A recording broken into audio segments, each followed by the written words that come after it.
Hello, my name is Gary Mansfield, and this is the Ministry of Arts podcast, where each week I'll be speaking to a different artist. Now let's begin by bagging these bongos.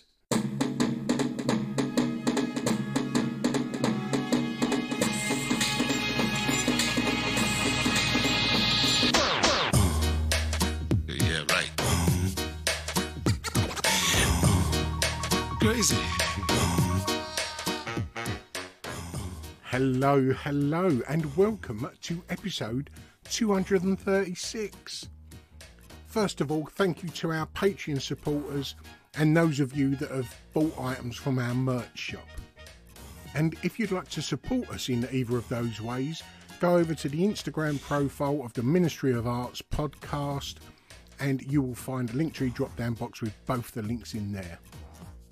Well, today I'm taking you to meet a person who I've been trying to get on this podcast for oh so long, but not really been able to make the connection until friend of the podcast, Trish Wiley, said that she knew him and that she would put in the good word for me, which she did, hence this episode. And the person in question is filmmaker, journalist, author and podcaster, Chris Atkins. As a journalistic filmmaker, he was BAFTA nominated, he was asked to give evidence at the Leveson Inquiry, and in 2016, after some somewhat dubious project funding, he was given a 5-year prison sentence for tax fraud. But like most creatives, he saw that bad situation he'd got himself into was simply the ingredients for a future project. But during his sentence, Chris documented all of what he saw. And upon his release, he released a book called A Bit of a Stretch, which turned out to be a bestseller, which was also accompanied by a chart-topping podcast. So I do recommend you either read or listen to, or both. In 2021, after years in the making, he released his documentary, Who Killed the KLF, which was obviously about the KLF. And most recently to hit our screens was Vardy vs Rooney, a courtroom drama, better known as the Wagga for Christie trial. And lastly, his most recent project is the follow-up book from A Bit of a Stretch, which is Time After Time, Repeat Offenders, The Inside Story, where he catches up with some of the guys he met in prison and finds out a little bit more about their story. So please come with me as I spoke to Chris Atkins. Did you do Jimmy Corti recently? I did. They famously hate giving, or very rarely give interviews, so as I found for my film. So, and did he not entertain it at all? No, they threatened to sue us at one point. That was like an ongoing year of litigation with them, which is ironic. It was actually for using their music without clearance. Yeah. Which is ironic because they made their name by using other people's music without clearance. Yeah. An irony that the Guardian lovingly highlighted after I told them about it. So, but then they ended up seeing the film. I'm still not quite sure how, in a very KLF way, they managed to source a copy of the film before it was released, and then said that actually they loved it and they gave it their approval, and it was great. So, I went and had a very surreal meeting with them, where I thought they might sue, either land me with a writ, or I was going to get hit by Bill Drummond. But in the end, they basically you was going to get hit with something, either a summons or a fist. yeah. And then in the end, they said, "Well, you can put all this on the podcast if you want." They then turned around and said, "Actually, no, we give it our seal of approval." After literally about 12 years trying to make the film, they finally went. Is that how long you was trying to make it for? On and off, yeah. I mean, prison sort of came in the way a bit, but they were initially didn't want anything to do with us, and then they threatened to sue us, and then they said, actually, we think this is great, which is a very KLF approach to it. Of course. Yeah, I think you've got to read between the lines with the KLF always, you know. But yeah, I was well aware that they don't give interviews, or Jimmy doesn't really give interviews, and I was properly chuffed when he did. And he was really, I don't know if you listened to it at all, but he was a bit cold to start with, a bit edgy. And I think, Chris, to tell you the truth, I think it's only because they found out my background that they realised I wasn't an establishment figure, if you like. Yeah. And it doesn't help with my podcast being called Ministry of Arts, because it sounds like it's associated with the government With the somehow, government, doesn't it? exactly, called the Ministry of Arts. That'd be a terrifying thing, wouldn't it? Yeah, I know. I know. I do have several questions that I ask Please. each guest. My first question, Chris, is how would you explain what you do to someone that doesn't know your work? It's a really good question, and I get stumped by this quite a bit because it is odd. And my girlfriend, who has a proper job, like a 9 to 5 job, we've been dating nearly 2 years, and she doesn't still quite understand what I do. But I suppose the top line is I'm a documentary maker. That I've been doing that the longest. So I make feature documentaries and maybe sort of shorter TV docs and podcasts now. But then as a sort of consequence of going to prison, I also write books. So I wrote a book about my time in prison, and I've now written a follow-up book about why so many people reoffend and go back to prison. It's kind of like a sequel. So yeah, that's the broad mix. Documentaries at the moment about music, bizarrely. So I make docs about sort of pop stars and musicians, and then books about serious criminals.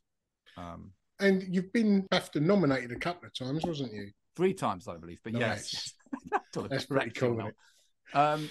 Yeah, I mean, look, you keep doing anything long enough, and eventually the wheel will land on you. I think the awards are pretty arbitrary. I used to love going to award ceremonies, but now you just see it for the sort of, bit of a potluck thing that it is. So yeah, it's just because I've been doing it a long time. You just eventually something's going to get nominated, I guess. I mean, you brushed over it just now as well when you mentioned about going to prison. You got 5 years for fraud. Is that correct? Yeah, tax fraud. If you want to be sort of specific about it. So I was making films in the 2000s, and one of the ways that people were accessing funding for filmmaking at that time was through tax avoidance funds. And there's since been a lot of scandals about this with people like sort of Jimmy Carr and David Beckham, and people basically writing off huge amounts of their tax by funneling money into questionable film schemes. Well, I would get money for my films from those schemes. We were at the sort of other end of the funnel, basically. And there was a kind of big culture of doing this, and it was pretty lawless, I guess. And the Inland Revenue, or then as they became HMRC, rightly got quite annoyed that so much money was getting sort of written off through these dodgy schemes and started clamping down on it.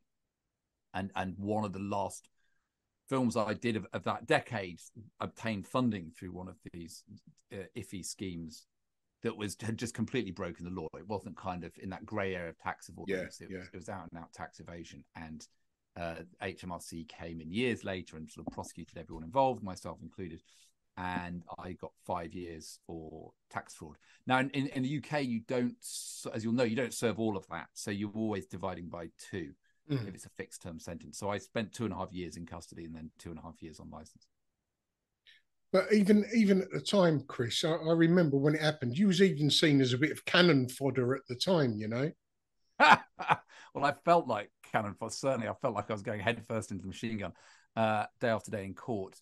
I mean, look, it was an industry-wide thing, and we were the ones whose number came up. But as my barrister said to me, look, you've been caught doing 75 in a 70 zone, and there's people driving past you at 90. Yeah. But you're still doing 75 in a sense. You have still broken the law. So even though you could say, oh, someone else did something far worse, or everyone was doing it, you've got to put your hands up and say, all right, yeah, but what we did was wrong. And it was. So I generally try not to excuse what I did by saying it was one of many. It's like, especially where I was making documentaries that were throwing all sorts of accusations around at other people for wrongdoing. You've got. There is a little bit of an irony there, isn't there? If you don't mind me saying. And there's many ironies, but yeah, the film that was actually we got done for was called Starsuckers, that was in itself investigating corruption within the media. Yeah, I mean, there's layers of irony. I could go on all day about the ironies, but yes, that was a bit of an own goal really on our part. Yeah, it's a bit like the current drug czar being investigated for being for taking drugs on duty, isn't it? Exactly. We were that drug czar taking drugs on duty. I love that metaphor. I wish it was as much fun as that. But so yeah, it seemed like a long sentence, but I know people who got done for what we call white collar offences, who got much longer. So actually 5 years, it could have been worse. Was what I kept telling myself. So where were you? Where did you do your sentence? So I started in HMP Wandsworth. So my book, A Bit of a Stretch, is about the 9 months I spent in Wandsworth. Yeah. But at the time was, I think it was the largest prison in the UK. It was the second most overcrowded, and it had the highest suicide rate, I think, for the time I was there. Yeah, so that was, place, I was told that as I arrived, just to really shit me up. Yeah. And it worked. It's not the best welcome package you could have received, is it? No, if it was reading that on an Airbnb profile, you think maybe I'm going to stay somewhere else. Unfortunately, you don't really get much of a choice. But it was incredible. So as a person, as a father, it was an awful place to be because I was separated from my son. But conversely, as a journalist, it was a great place to be because I got to witness so much. It was so chaotic. It was so mad. It was so dysfunctional. It was like the apex of the prison crisis. Yeah. So if you wanted to go somewhere to see just how bad prisons were, Wandsworth. Yeah, you've landed in the right place. Yeah, exactly. And where you wasn't a career criminal, you're seeing it with completely. You was pretty much an honest man who just got wrapped up in something. Whereas myself, I'd been to prison a couple of times. Yeah. And I'd always been a criminal. That was part of the lifestyle. Yeah. So I'd see it through different eyes. Exactly. To you. I was a complete naive, rabbit in the headlights. Seeing it fresh for the first time, I think is 10 times more scary than people who had done a bit of Bird. And it's like, oh God, here we go again. Yeah. It wouldn't be quite as terrifying for someone as yourself. But for me, it was complete fish out of water. We're not in Kansas anymore, baby. And at the end of it, when, like you mentioned, you wrote A Bit of a Stretch.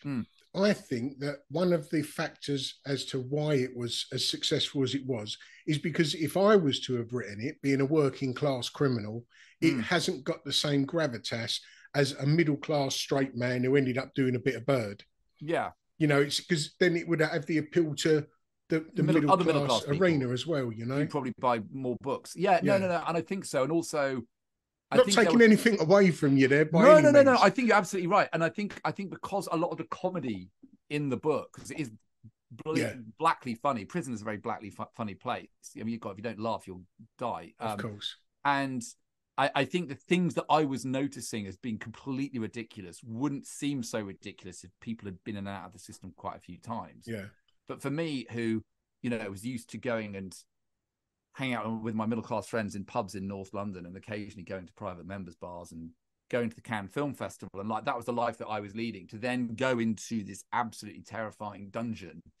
I was noticing things about it that I think if that was your life, you wouldn't notice it as just being completely preposterous. It would just be accepted. And that's the thing, because I found that people who had spent a lot of time in prison just sort of accepted it and got on with it. But I was like, what the fuck is this? Yeah. This is insane. Let me write it down. Well, that's the thing, because when you tell people about what you've witnessed and the way that a prison is run, many would think that you're exaggerating or even lying.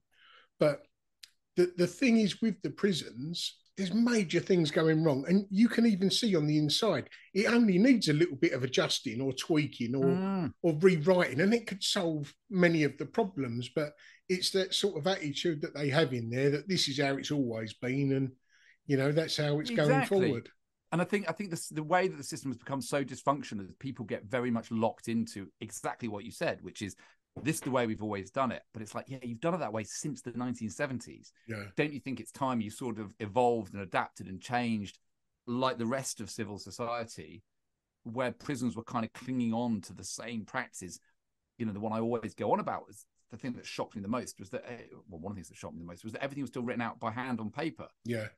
And that was kind of the most disturbing thing. Was you think, well, hang on, this is just like when I was at school, and you had to fill in forms, and everything's carbon copied. You have different copies, and one goes to this department and it gets stamped, and it goes to another department who sign it and then countersign it and goes to another department. And it's like, why don't you just use computers like the rest of the world?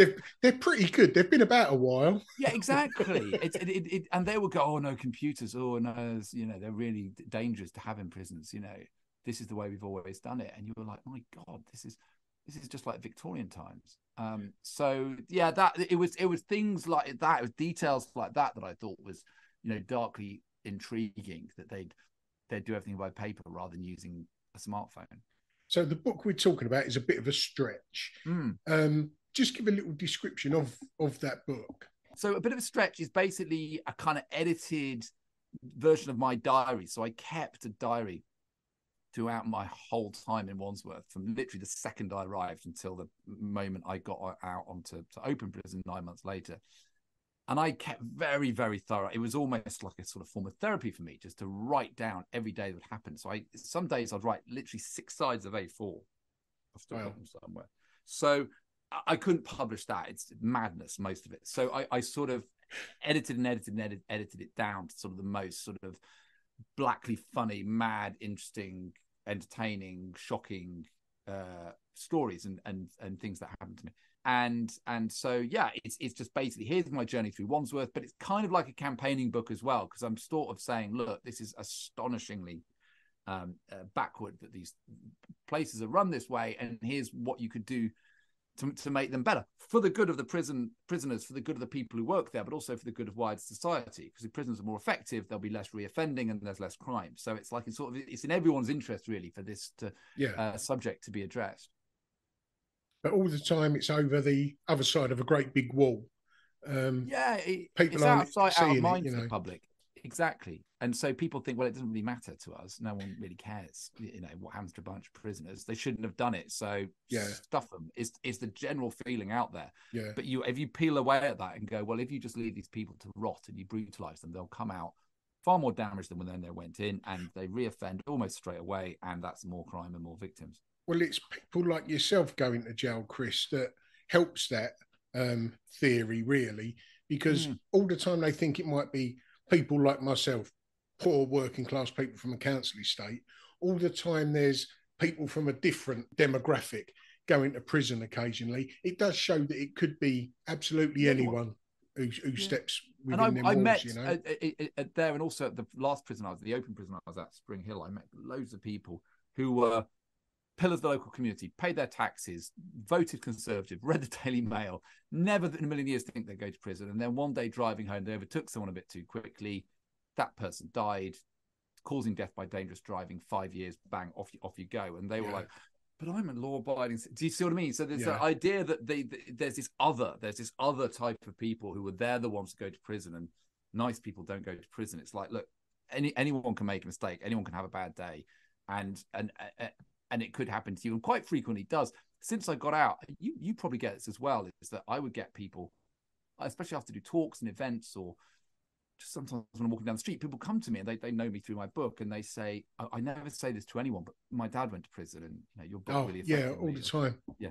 And they always say, I wouldn't tell anyone else this, but I can tell you because you won't judge me. So, non-judgmental. And I'm like, okay, great, thank you. But it's weird how that happens to me over and over and over again, which shows that there are tons of people out there, families who've been affected by prison, but it's kind of like a dirty little secret. It's like a taboo. It's like, we don't want the neighbours knowing. Yeah. Tons of people. Yeah, a little bit of stigma that. Far more children are affected by a parent who's in prison than are affected by divorce, for example. Yeah. I mean, it's like statistics like that I always found quite shocking. That it's obviously, there's 85,000 people in prison at any one time.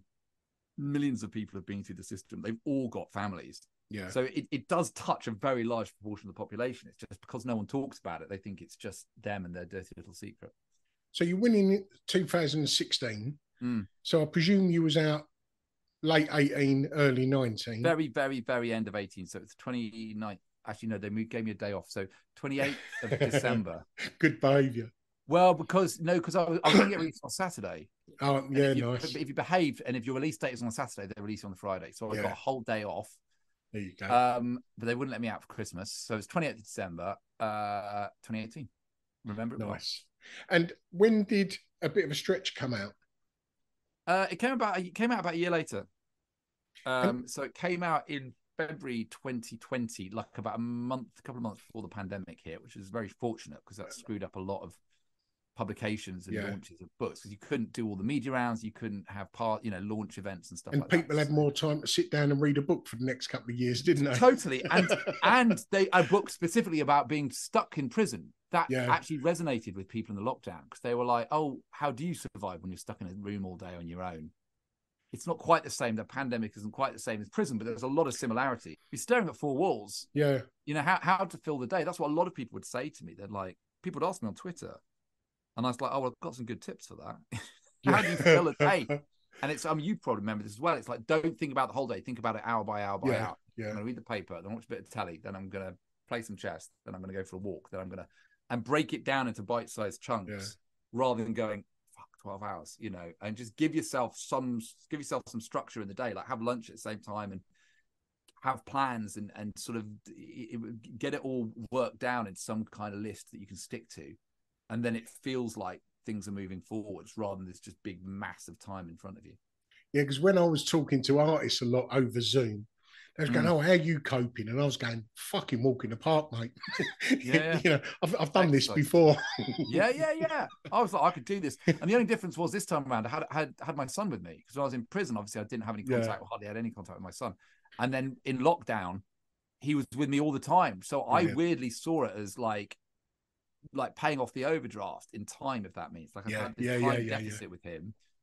And then because schools were cancelled, he was with me all the time. So he was sick of the sight of you by the end. No, he loved it, and I loved it. I mean, I had a lot of work on, and then I was homeschooling as well. So it did get, obviously, I think if you've got kids, everyone knows how stressful the lockdown was. But in a way, it allowed us to reconnect and make up for lost time. Yeah.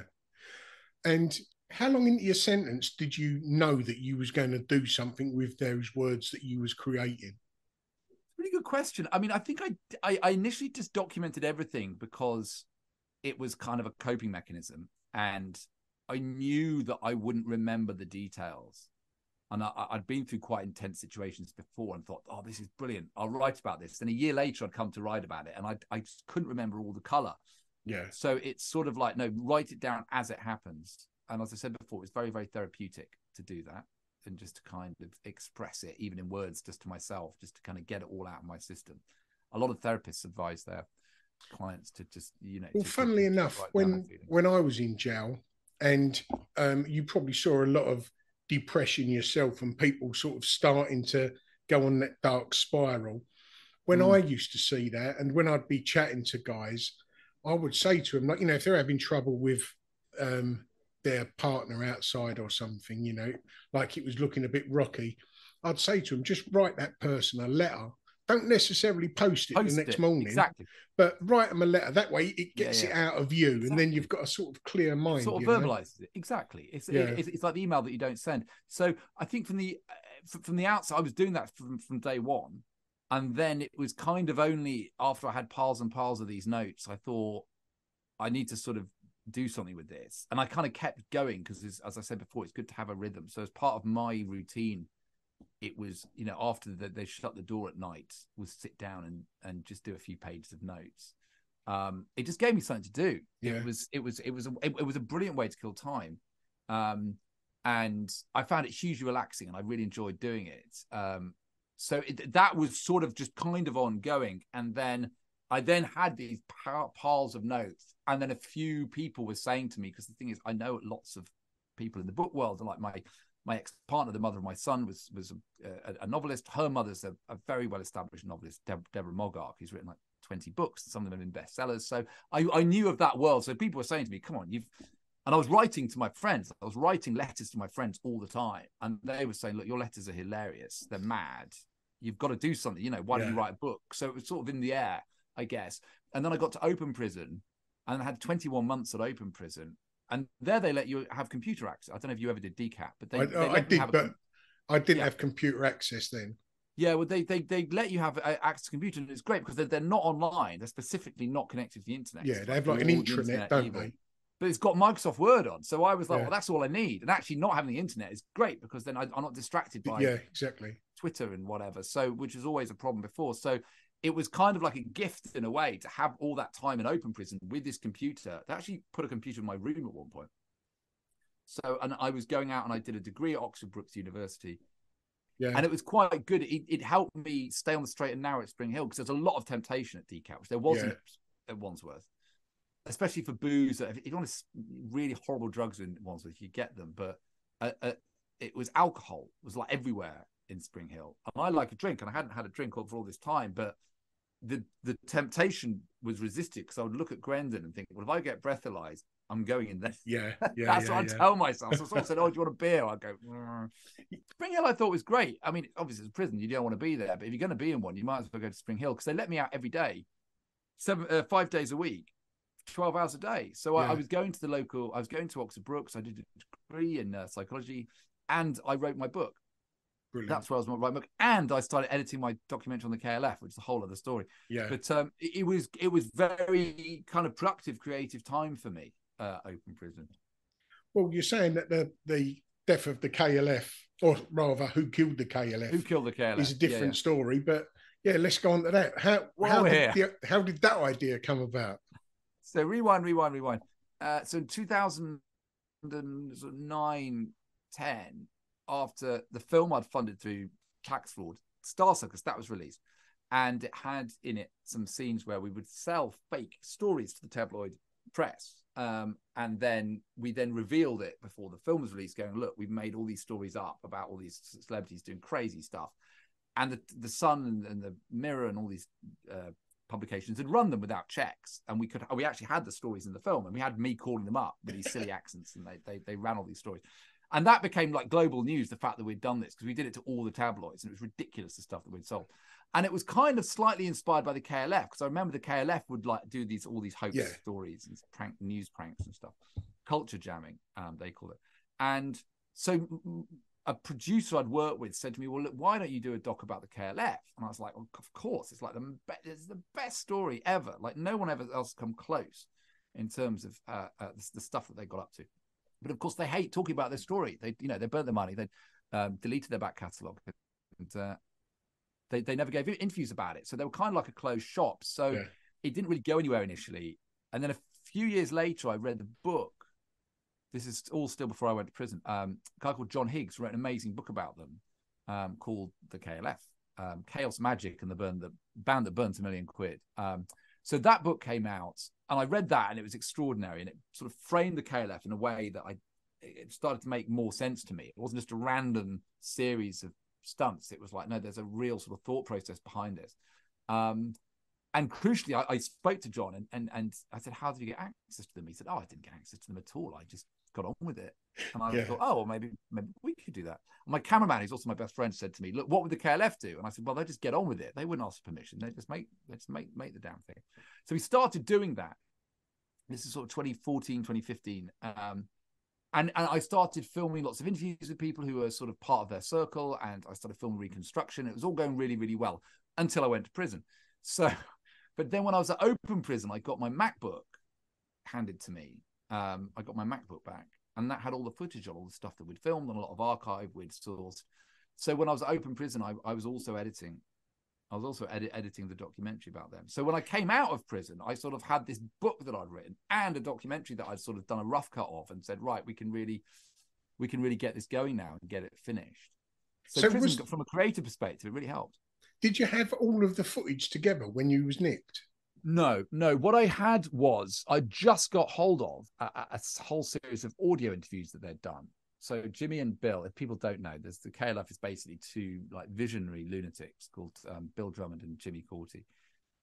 And someone who shall remain nameless had done these taped interviews with them that had sat in a shoebox in their loft for years and years. And they handed me the tapes. And it was extraordinary, the stuff that they were saying, and how they were sort of recounting those heady days of the late 80s and early 90s. It was all there on the tape. It's just audio, but it was all there on the tape. So I had those tapes. So when I was in prison, I could start going through all the tapes and putting them together. So the cut that I did had a lot of sections where it was just black, but with people talking. So I was like, well, this is the order. This is the structure now. This is the narrative. I just need to see things to go on top of these words. Yeah.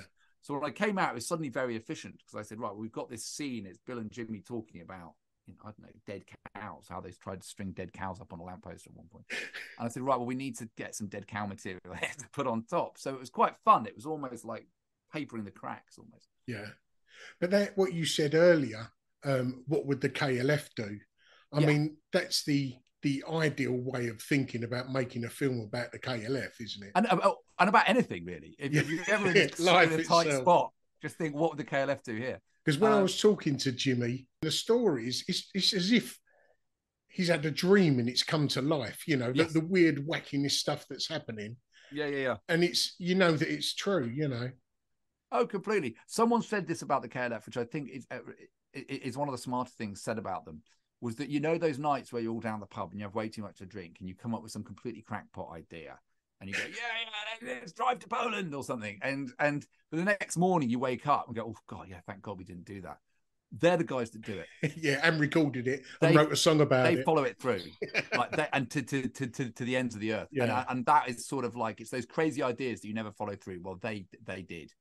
Well, I did miss a gem, Chris, when I was chatting to him, because there was a couple of things I decided not to put in because it had been saturated, and the burning of £1 million was one of them. Everyone always asks about but there was one bit where he was saying about how expensive an artwork was for him to create. It's cost 200 grand over the years because it's a massive artwork. Yeah. And he is still trying to recoup the money. And I was about to go, well, if someone didn't burn £1 million, we wouldn't be having this conversation. Yeah. But I'd made a little pact with myself from the start not to mention that. It is the thing. And they're almost defined by it. And there's actually so many more. That's what I kind of found when I was making the film, was that there were so many more other interesting things that they did that they were sort of overshadowed by the money burning. We have put it in, and we do put it in, but there's so much more that they did in terms of the art and music and you know, culture that was way ahead of its time. That was so sort of rich tonally and thematically, and the stuff that they were putting out there was so different from anyone else before or since. I've always found them just utterly fascinating. You're right, it's almost like a dream. It's almost like this crazy work of fiction by Edgar Allan Poe or someone like that. Do you know what I mean? Or an Andy Warhol creation that's sort of become real. Well, it's a cracking film, if you don't mind me saying. Oh, thank you. Without brand nosing, you know, with all sincerity. Well, I took long enough on it, so it came out last year, actually, 2022. It's on Sky and Now and places like that. Well, the Vardy and Rooney, which was recent as well. Yeah. I didn't realise that was yours until we started watching it, and I see your name pop up. Yeah, I don't know what, you know, how that came about, but I thought that was a cracking little story, because that was quite a surreal thing as well, wasn't it? It was bonkers, and it's quite bonkers they asked me to do it, so I didn't come up with that idea. Oh, okay. I thought that was your creation altogether. No, I was obsessed with the trial because I love a good trial, as long as it's not my own. But I love following court cases. So I'm kind of gearing up for the big ones next year. There's going to be like about 4 from Trump, aren't there? Yeah, of course. Which are going to be like a KLF edition, aren't they? It's going to be all my criticisms come at once.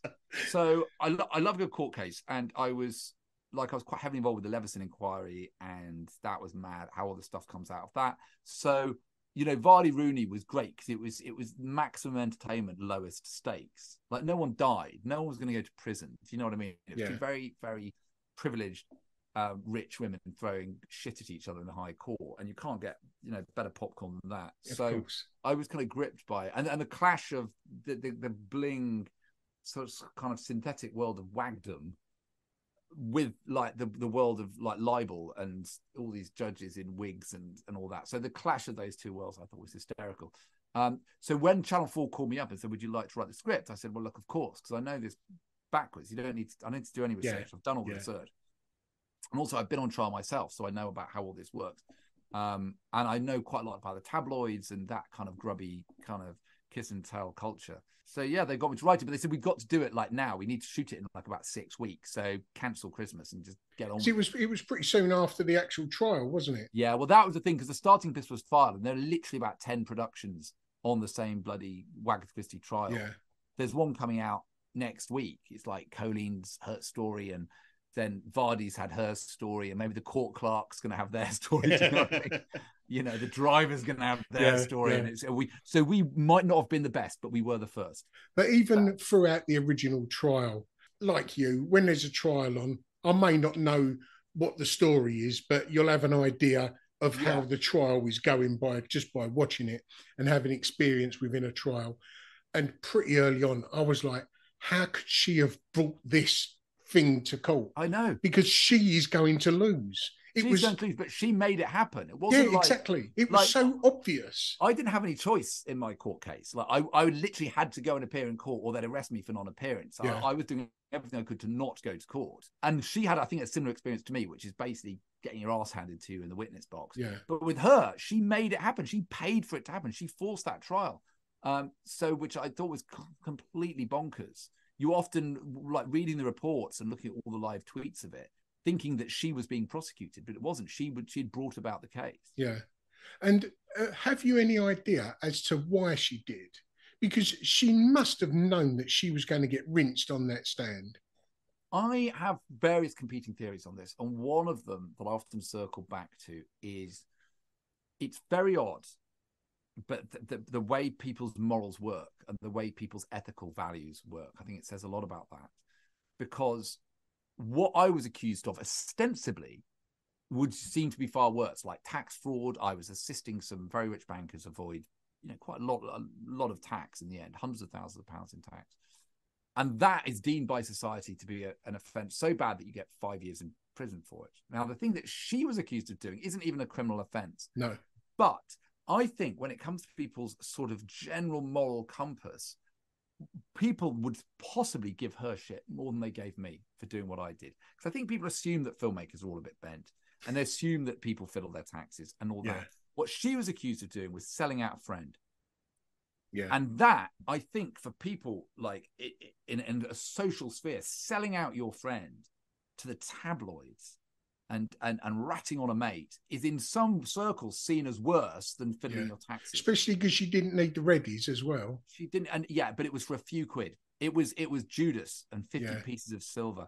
And I think for her to be accused of that was such an egregious accusation. And the way that it was done, it wasn't that Colleen called her up and said, how dare you sell me out, and gave her an earful down the phone. And she didn't just text all her friends and say, Rebecca Varney, she's a rat. It wasn't that. She did it publicly on the internet, which is sort of her space. Like social media is like, it's their biggest space. She trashed her profile and she trashed her brand in a second. She was suddenly gone from that cheeky wag who's on all the reality shows and is actually a bit of a laugh, a bit brassy, a bit ballsy, a bit hot. She's married to that. She's shagging that footballer. She's clawed herself up. Good on her. That was kind of like her brand to a rat. And I think that destroyed her. And it was almost like she felt she had to kind of fight back, because otherwise she was just going to be known as that rat forevermore. Even though she had actually done it, as the court case found, even though she had leaked it, she thought that maybe she'd set herself up so well. She'd been such a good leaker. She could never prove it, because the Sun would have told her. So they said, well, look, we'll never rat out a source. We'll never expose who's the genuine source of this. So she just thought, well, sod it, I'm going to take her down, the bitch. Yeah. And it blew up in her face. And was it factual, Chris, or was there fiction amongst it? No, we had to be, because there was a grand irony that we could have got sued, because they're both very, very litigious, those wags.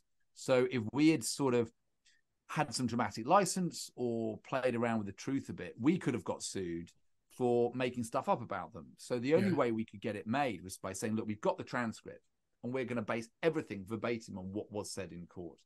And we went to great lengths to try and make it like what they were wearing, where they were sitting, the camera angles and all of that. We said, look, we want to make this as real as possible, because it's based on exact, like word for word, comma for, even the ums and the ahs, were all based on what was exactly said in court. Because you got the stenographer. We don't have one of those these days, but the words are all recorded. There's microphones in court. It's all recorded. And then someone makes a verbatim transcript at the end of the day. So my script was just basically taking chunks of that transcript and putting it into some kind of interesting order. Well, that does emanate on a TV programme when it's factual. When we was watching it, I presumed it would be, because it'd be pointless not, But truth is stranger than fiction, right? Especially in this case. Yeah, you could feel it from that. When you see a documentary and afterwards you see the photographs of the actual people and they look like the characters. It just makes you just believe it even more, And you didn't need to make anything up. I mean, what they were coming out with, it was unbelievable anyway. Absolutely insane. So it's like, why on earth would you make anything up when the two wags have generated so much incredible content that's totally true? And what filmmaking is around the corner? Early this year, I finished a documentary about James Blunt. Randomly made a whole film about the legendary James Blunt. Love him to bits, who I've been following on Twitter since the very early days. Is he the best Twitter giver or what? But the thing is he's clearly, obviously writes all the tweets himself, because he is, definitely. In real life, he is that funny. I mean, brilliant. I joke to him and say, I think you're much better at comedy than you are, singer-songwriter. Because he's up there. I think, honestly, he's up there with like Ricky Gervais and people like that. He's genuinely got that sharp sense of humor. He just happens to also write incredibly catchy. And being cheesy just helps as well, doesn't it? He's kind of wrapped it all into this kind of slightly surreal persona. And wasn't he a captain in a tank regiment or something? He was a lieutenant. He was in Kosovo.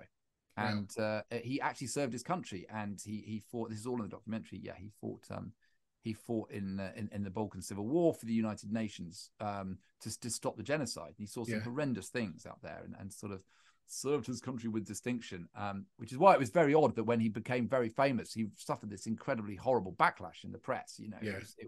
It was for years he was sort of Mr. Boring and Mr. Bland and all this kind of stuff. So he's had quite a journey. And I thought that myself, funny. Chris, to be honest, until I started seeing him on telly as himself, not as not singing, or when I got onto Twitter and just saw how funny he was. Oh, he's hysterical. Yeah. Last year I went on tour with him and filmed him for days and days and days. And when's that due for release? Coming out a couple of months. Brilliant. As will this probably. As will this. Yeah. And James Blunt, one hit wonder, it's called. Perfect. Yeah. And did he give you that title? He did come up with that title. We had a much ruder one actually, but the marketing people didn't want it. But yes. Well, that's how he markets himself anyway, isn't it? Exactly, self-deprecating. So yeah, that's coming out in a couple of months, or it might be out now, depending on when the podcast comes out. But yes, it's going to be. It's a hoot. It's like Spinal Tap meets Alan Partridge. It's definitely very black comedy. Brilliant. I look forward to that one. And book-wise, I'm aware that A Bit of a Stretch has got its sequel coming out shortly. Yes. For me, prison was a one-time only experience, but such a bit of wood there, mate. Well, exactly. Yeah. But when I got out, I started interviewing lots of friends that I'd made in prison. I made loads of friends in prison, and I interviewed a lot of them for a podcast, which came out alongside the book. So I recorded a podcast series which I also called A Bit of a Stretch, which is me interviewing ex-cons about their journeys inside, which again did very well. But what I noticed in the months and then years after I released that when was it, 2020, I noticed a lot of these guys were going back inside. And I was fascinated and shocked really that a lot of these people who I thought, God, like me, they'd been in prison, it was so horrific, they thought, God, never going back. But in a lot of cases, they were going back. Some of them several times, some of them in and out. Yeah. So I started looking into their stories and lives to see, look, what is it about the system that means these people aren't going straight? And why do we have such high levels of reoffending? Like, and I'm sure you know the stats, but like 41% of ex-prisoners reoffend and are reconvicted within a year of release. And for people on short sentences, it's much higher. I think it's like 66% or something. And it's like this endless cycle of reoffending. And in a lot of cases, you don't even need to commit another crime. If you're out and you're on license, as I'm sure you know, if you slip up or, the probation officer doesn't like you very much, you can be recalled to prison without committing any new crimes. So it's really about that and about why the criminal justice system basically refuses to let people go. But it's told through the lives of these repeat offenders who I got to know very, very well, either through sharing a prison cell with them or they're on my podcast, or I just got to know them over the prison journey.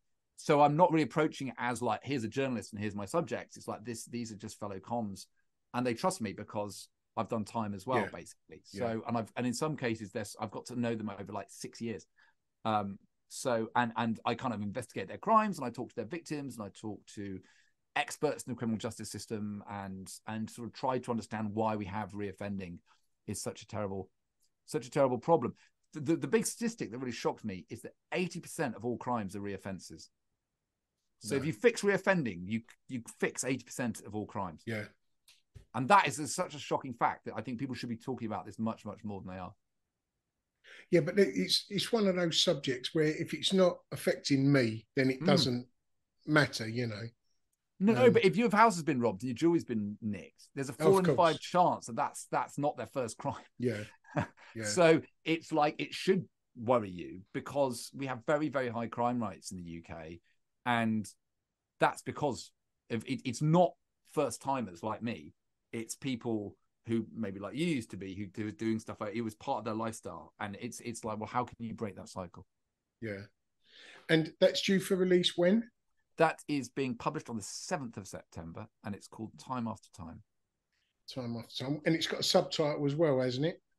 Repeat Offenders, The Inside Stories. Blinding. And also, if people want to get a taste, they can go to the A Bit of a Stretch podcast, because I've just started a new season. Oh, where okay. I didn't know. Yeah, so when I met up with a lot of these guys, sometimes literally within seconds of them being released from prison, I'd always take along my recorder. So I recorded a lot of the conversations I had with them, and I've edited them down into a new season of the podcast. So the characters who are in the book, you can also hear a little bit of their stories from their own mouths in season 2 of the A Bit of a Stretch podcast. Oh, brilliant. Yeah, season 1 was really good. Oh, thank you. Well, the new one is some of the same characters who've gone in and out and in and out. Yeah. Well, it was a good array of characters as well, wasn't it, you know?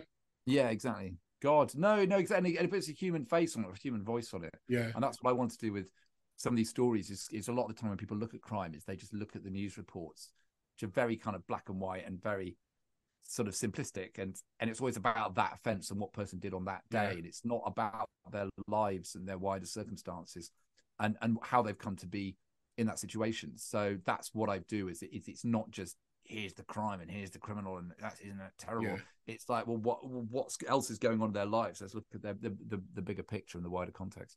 That's what you want people to look at, is that wider picture, isn't it?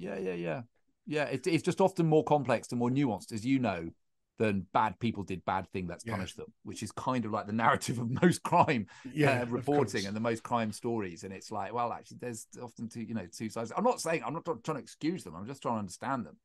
But then there's a lot more to it. Yeah, I mean, just putting someone in jail, they've been doing that for centuries, and it's never worked. Doesn't work. There's more people in jail now than ever before. If jail was so effective, why are they full, and why do we keep?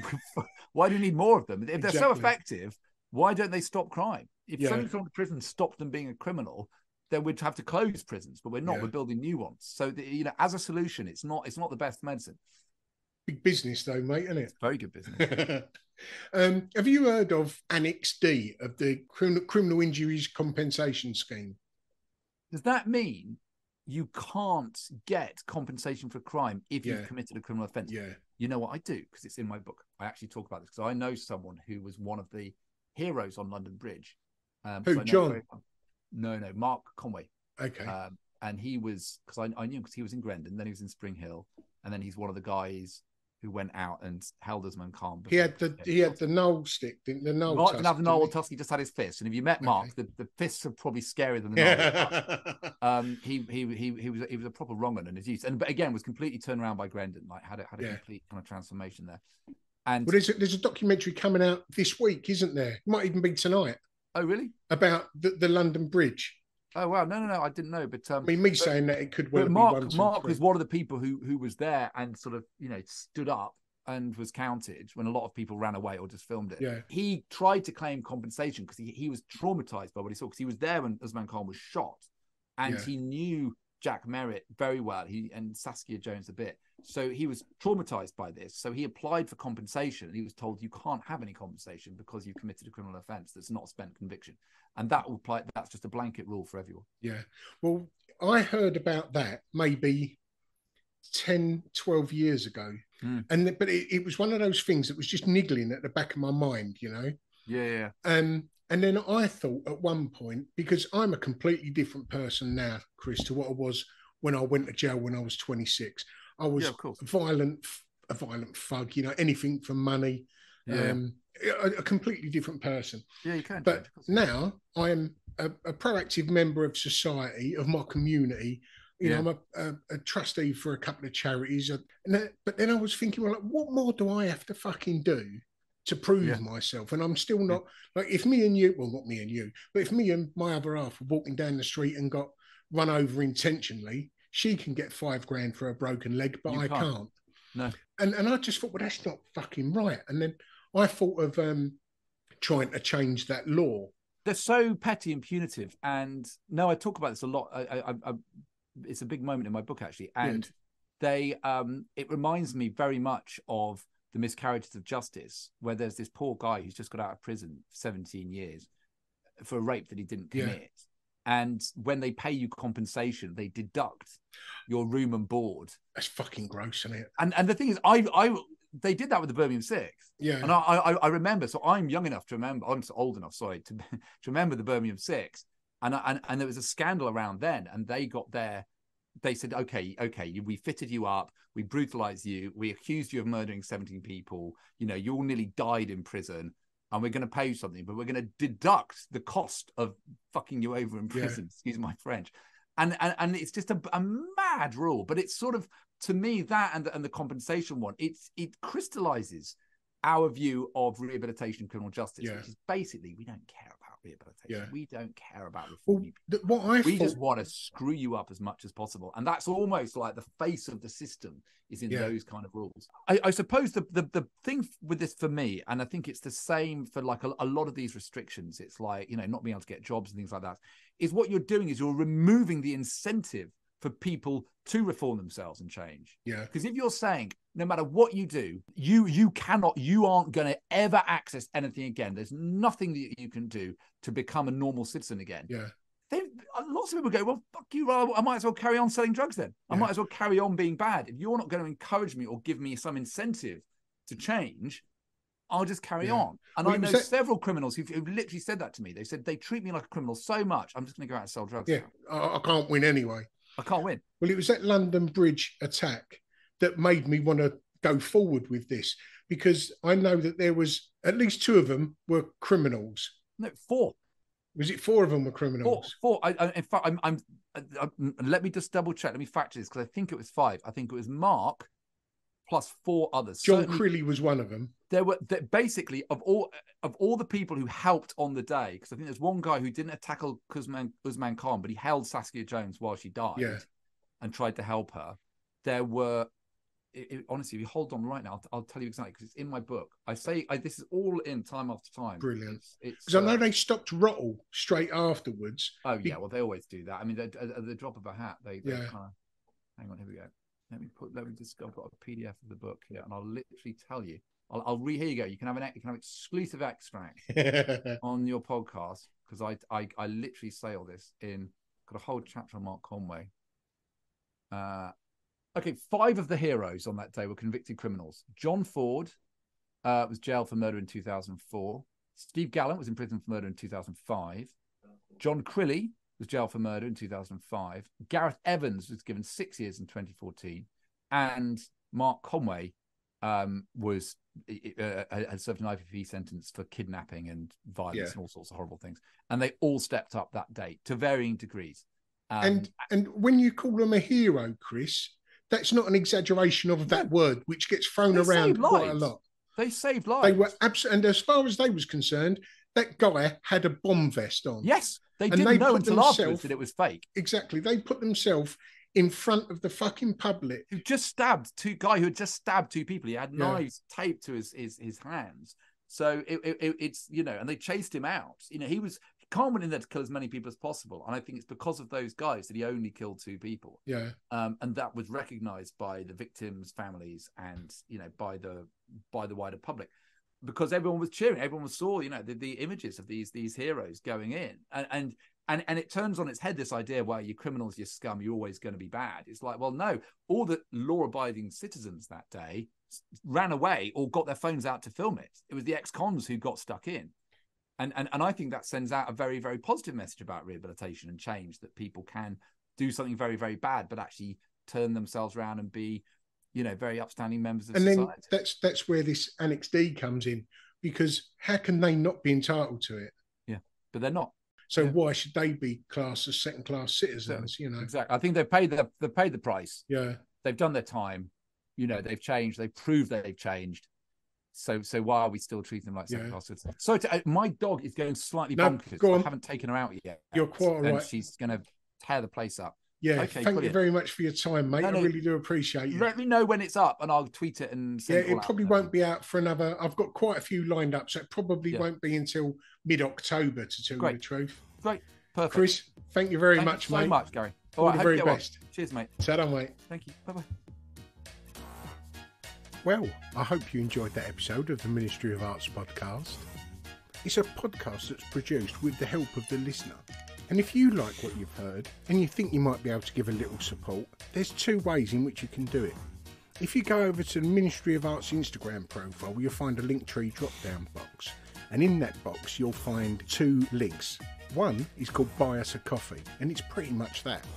You can make a one-off payment, the price of a cup of coffee. Or, if you're able and want to do it more long-term, you can become a Ministry of Arts Patreon, where you can sign up to support us on a monthly basis. And 100% of your support goes back into the podcast.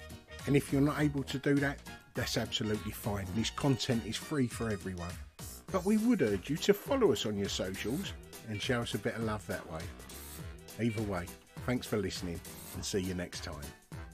Ta-da.